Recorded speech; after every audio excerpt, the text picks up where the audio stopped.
Hi, good morning. My name is Carson Stowell, and I will be sharing my presentation about Scottish castles and how they commemorate Scotland's history. My main argument is to inform about the cultural significance of Scottish castles and how they impact Scottish culture. I also need to talk about why their study must continue, and also how Scottish history must be implemented into the North Carolina curriculum, because it is not currently a part of it aside from English history, and I think it would be good to add it onto the North Carolina curriculum. So before I delve deeper into my argument, I would like to give a little bit of background about Scottish castles. Scotland has over 2,000 castles, including the oldest still standing castle in the world, which is Castle Sween. It was built in the 10th century and is one of the best still standing pieces of evidence from life from over almost 1,000 years ago. In the early stages of castles, they were mainly used for housing nobility and the extremely wealthy. For example, Queen Mary of Scots, she lived in the Holyrood House Palace in the 16th century. The first known castles that experts have found to hold nobility was the Edinburgh Castle, which held Alexander I and David I of Scotland. And in the modern era, Scots like to visit these castles as a way to feel connected to their community and where they came from and their heritage, and it makes them really proud of who they are and where they came from. Continuing with Scottish pride, The Seas in 1314 by Robert Bruce is another good example of Scots having a lot of pride, because he freed Scotland from the English rule, and unfortunately during the siege, Edinburgh and Stirling castles were caught in the conflict, but in the end they both came out with minor damages, and they're both really good examples of Scottish strength and resilience, since even through the whole conflict of this siege, they were still standing and are still being used today to inform the public about some of the stuff that had happened. Scotland's separation from England, they have a lot of pride on their independence, even though they only had independence for a short amount of time, and they still want to be an independent nation and not just an English territory. And they often express their cultural uniqueness and difference through things such as their architecture. The two stimulus materials that I connected to my presentation were False Nostalgia by Norberg and the photos by Seth Lawless, as seen over there. A quote by Norberg about the castle in Hagley Park, which the article first opened with. The castle in Hagley Park is a castle that was built in the 18th century, but it was built to look like it was from the 14th or 15th, which was supposed to invoke feeling and emotion from the people who looked at it, thinking it was an older castle. And a quote by Norberg was, "They build shattered castles and crumbling abbeys to commemorate their real or imagined past." And connecting to that, a quote by Seth Lawless about his photos are, "I like to try and capture places that a lot of people went to or have deep emotional connection to," which I connected that was what Edward Husey, the builder of the castle in Hagley Park, was also trying to omit from people. Around 70% of all of Scotland's castles have had some alterations to them in the time that they've been built, whether that is being destroyed or being torn down a little bit, and others have been restored into houses or museums. Some examples of castles that have been destroyed are Lennox and Killarney. Killarney was a castle that was built in the 16th century, but fell into ruins a lot faster than expected because it wasn't built in a similar way as some of the other castles. The builders were trying to do something different, and it didn't go as they had planned, so it underwent demolition in early 2020 by the Historic Environment Scotland. And some examples of castles that have been turned into housing are Setton and Carbisdale. Carbisdale is a castle located in Sutherland, Scotland, and it was built around the 12th century.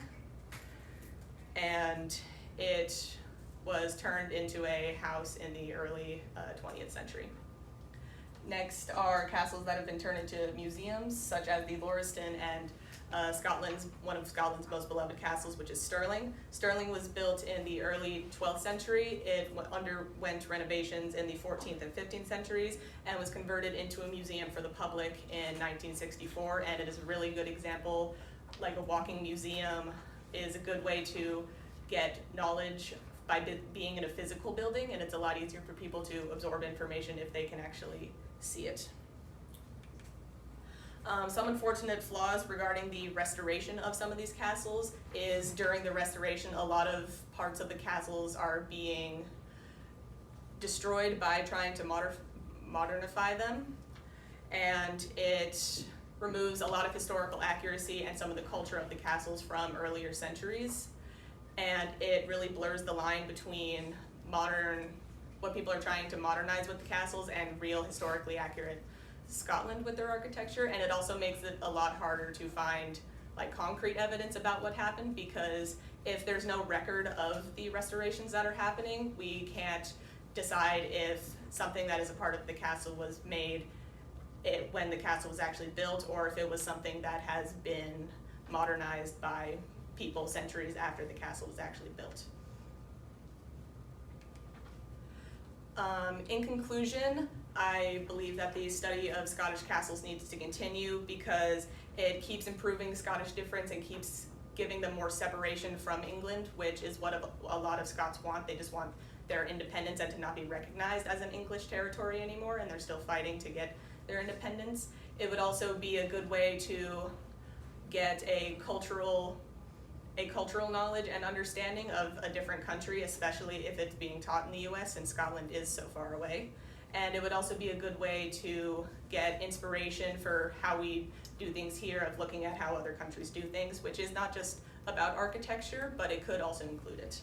And some ways we can achieve this are adding Scottish history to European history curricula, because it is not included currently unless it is a part of English history, but I think it should be its own subject. And next would be to add a specialty class of solely Scottish history after you take the European history class, so you can focus solely on Scottish history, and then you can delve deeper into the art, into the architecture and the culture, and a lot of deeper specific facts about their history that weren't covered in the previous class.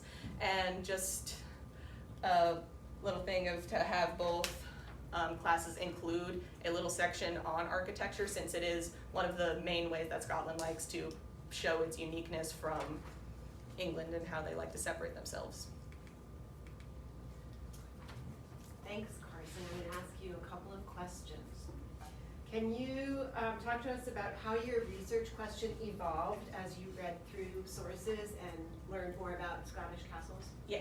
So initially, the first article that I read was the False Nostalgia by Norberg, and I was initially drawn to the image in the front because it was a beautiful castle, and as I continued to read further, I was like, oh, this was like built in the 18th century, but it was made to look older, which I thought was really interesting, and it did evoke the sense of emotion that I think that the builder of the castle was trying to evoke, so his method worked, which I thought was really interesting. So I wanted to find a way to like learn more about it, so I found a way to implement that by going with Scottish castles in general. And as I delved deeper into it, I realized that I didn't learn about it, and I didn't learn about Scottish history in my world history class, so I thought it'd be a good addition to the high school curriculum if the Scottish history was added, so that people could learn some of the things that I did in my research. Mm-hmm. Will you talk a little bit about what you think the value of having an emotional understanding of historical stuff? What does that bring to our understanding of the world? It definitely impacts a lot of people's empathy towards other people when knowing about how things were back then and some of the differences and similarities. But history has changed a lot over the centuries, and since castles are such a concrete concrete way of like showing examples of how life was and how they've differed, and how you can tell the like cultural differences that was happening in different parts of Scotland. So you it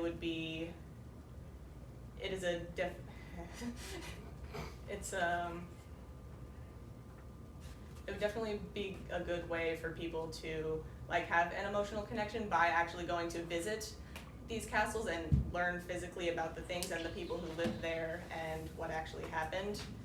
And also seeing pictures like Seth Lawless tries to give to the public, it is also a good way of getting like an initial reaction, because it gives a different sense rather than actually just reading about something. It helps if you see it more. Thank you so much. 7 minutes and 36